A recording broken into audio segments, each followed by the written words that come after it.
Reka nsubire ndabaramutse n'abahane ikaze mwese banywanyi bacu mu kurikira amakuru n'ibiganiro dushikiriza kuri no mbonesha kure ya ICTV, mbonesha kuri mwe rudende bashikiriza amakuru n'ibiganiro bitandukanye biba bivugwa irya nino muri politike, umutekano, inkuru zivugwa mu butungane hagati y'akazi na muntu, biba vyagiye biratangazwa mu binyamakuru n'izindi zose tuvana mu masoko yacu, ntandi ntamwe uronka amakuru mwene nkayo atari ngaha.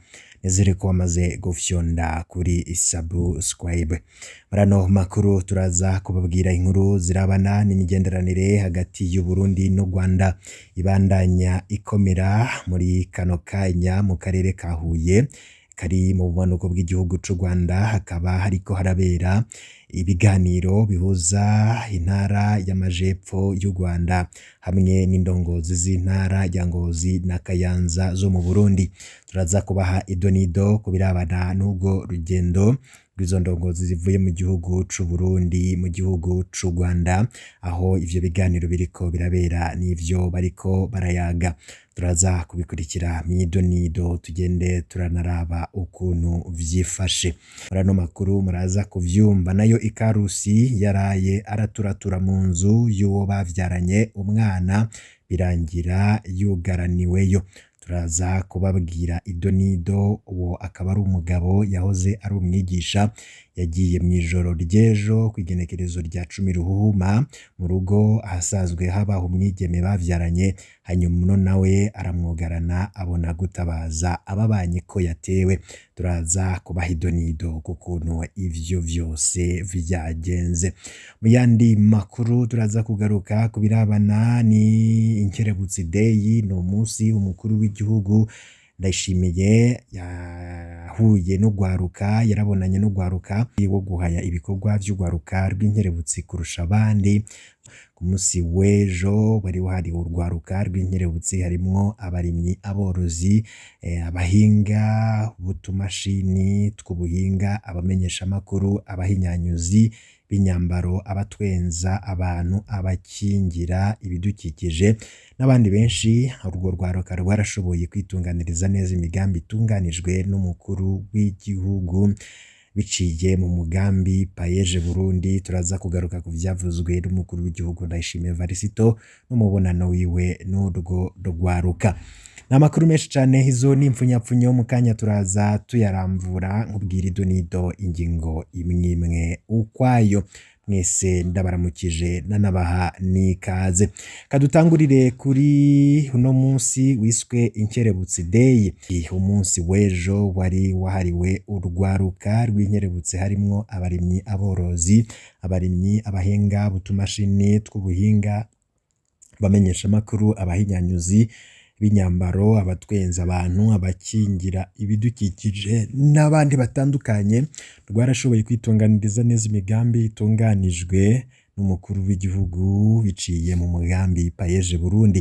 Ibikorwa vy'uwo munsi vyahereye ku kiganiro umukuru w'igihugu Batazira umujama w'abajene yagiranye n'urwo rwaruka, aho rwamushikiriza ivyo rwakoze, imigabo n'imigambi rufise ndetse n'ibisabo ku vyifuzo vyo kugira ababandanye boroherwa mu bikorwa vyabo biganisha ku iterambere. Umukuru w'igihugu yifashishije uburorero bw'ivyo yaranguye mu bikorwa vy'iterambere ryiwe bwite n'ingene yabigenje. Yagiye aratanga impanuro zitandukanye z'ivyokorwa kugira ngo turabe mu mwaka urwaruka ruzoba rwabaye inkerebutsi kurusha abandi. Ndagize akanyamuneza kanini cyane kuko mbonye ko Burundi bwahejeje gufata umuvuduko. Twamye tufise indoto yuko Uburundi butegeza kuba igihugu giteye imbere atari cyo gusaba imfashanyo. Ubu rero birabonetse ko bishoboka. Urwaruka rugira rutuzamure. Ubu ni intango.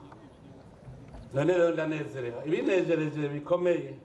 Jewe nciga mu mashuri yisumbuye, bama batubwira ngo ikibazo ca delinquance juvenile. None ubu nabonye urwaruka murahejeje kuduhura ivyo nize, ibintu bizosaba kuvyiga.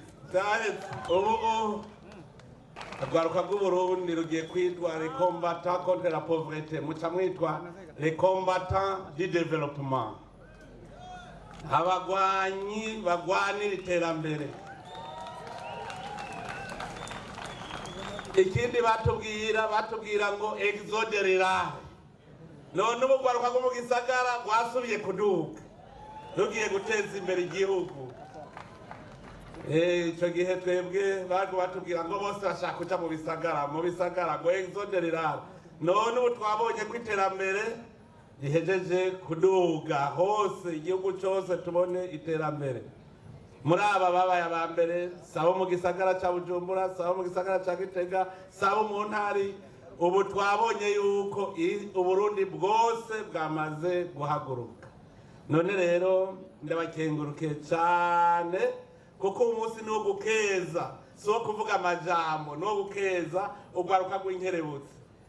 Mu mwaka uza rero tuzobitunganya neza, tuzohera mu ntara, ihiganwa rihere mu ntara, rive mu ntara gushika aho dushaka urwego rw'igihugu, kugira ngo tuze turavuga ati n'intara yabaye iya mbere, inkerebutsi zabaye iza mbere ni mu ntara iyi.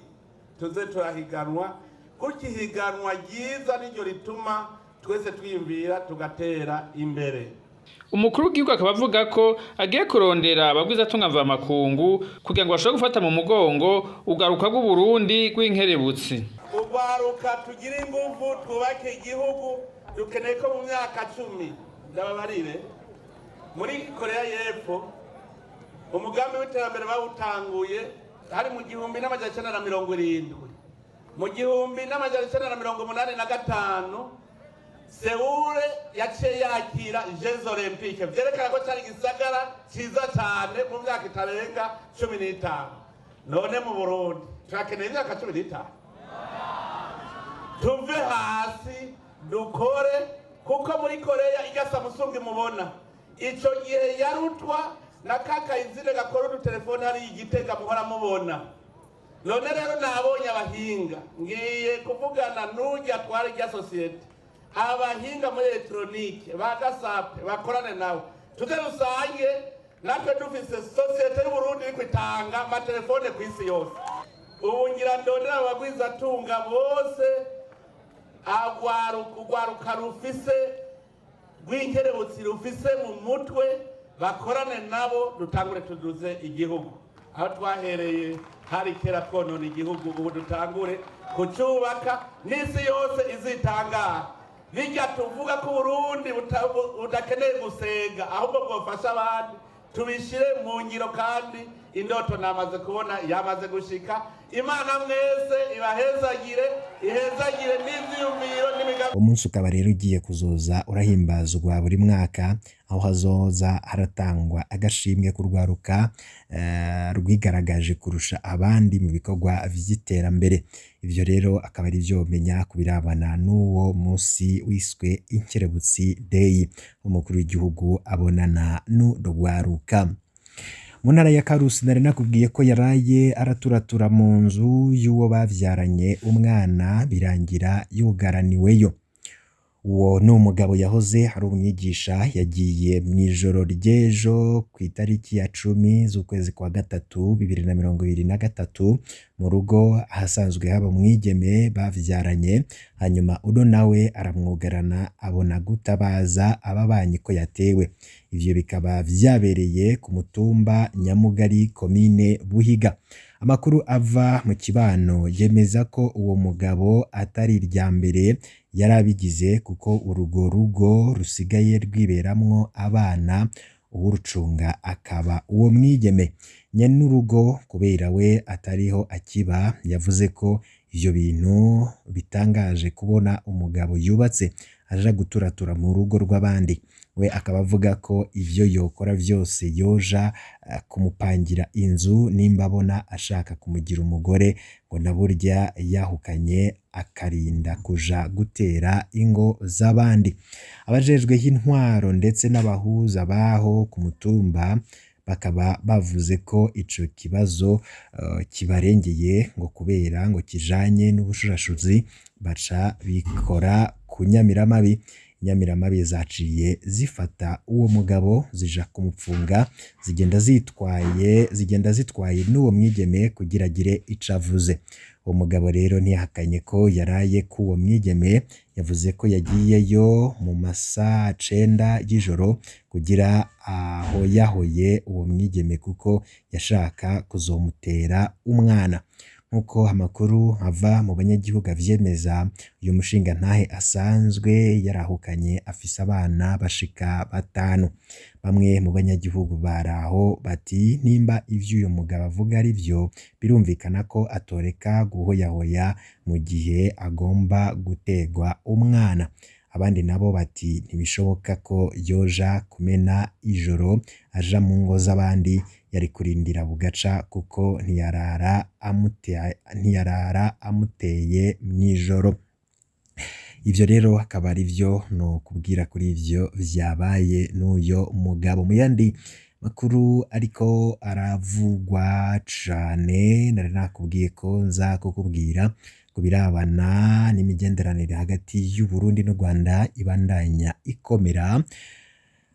Ubu rero hakaba kuri uno munsi wa gatandatu igenekerezo rya 11 z'ukwezi kwa kabiri mwaka w'ibihumbi 2023 i Huye, akaba ari mu bumanuko bw'igihugu c'u Rwanda, habereye ibiganiro bihuza intara y'amajepfo y'u Rwanda hamwe n'indongozi z'intara ya Ngozi na Kayanza zo mu Burundi. Iyo nama igamije gufashanya mu vy'ubutunzi, intwaro n'umutekano.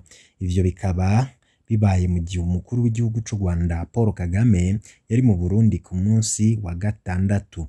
Nayo ishirahamwe ryunguruza abantu n'ibintu Volcano ngo rikaba rimaze iminsi 4 risubiye gukora uruja n'uruza hagati y'ivyo bihugu bibiri.